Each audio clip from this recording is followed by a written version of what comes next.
సంబంధించిన విషయాలను చూసేదానికి లతా రాజా ఫౌండేషన్ ఆధ్వర్యంలో జాతీయ సేవా ధార్మిక్ అవార్డు, జాతీయ స్థాయిలో సేవ చేసిన వారికి, అంటే సేవలు అందరూ చేస్తారు కానీ చేయలేని సేవ, చేయలేని కష్టం చేసిన వారికి ఈ అవార్డు లతా రాజా ఫౌండేషన్ కేకే రాజా గారు నిర్వహిస్తున్నారు. లత గారు వారి సతీమణి, వారు శాశ్వతంగా దూరం అయ్యాక కేకే రాజా గారు లతా రాజా ఫౌండేషన్ స్థాపించి, అంతకుముందు కూడా వారు ఎన్నో సేవలు చేసేవారు, దాన ధర్మాలు చేసేవారు.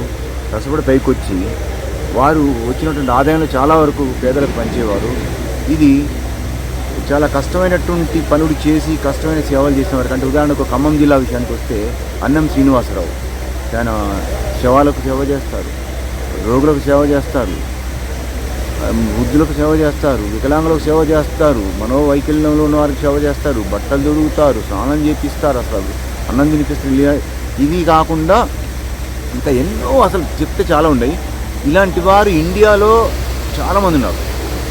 కొందరిని ఎంపిక చేసుకొని వారిని పరిశీలించి ఎంక్వైరీ చేశాక కేకే రాజా గారు అవార్డు ఇవ్వటం, ఖమ్మంలో ఏర్పాటు చేయడం చాలా అదృష్టంగా భావిస్తూ నేను హైదరాబాద్ నుంచి ఖమ్మం రావడం కారణం నా ఊళ్ళో జరుగుతున్న కార్యక్రమానికి నేను కూడా పాల్గొనాలని ఇక్కడికి వచ్చాను. నా పేరు Mallam Ramesh, mimicry artist and ఇంటర్లాక్టిస్టు. ఈ నేపథ్యంలో ఈ చూడటానికి వచ్చిన వారికి, ముఖ్యంగా లతా రాజా ఫౌండేషన్ కేకే రాజా గారికి, అవార్డు పొందిన వారందరికీ అభినందనలు తెలియజేస్తున్నాను. Thank you very much.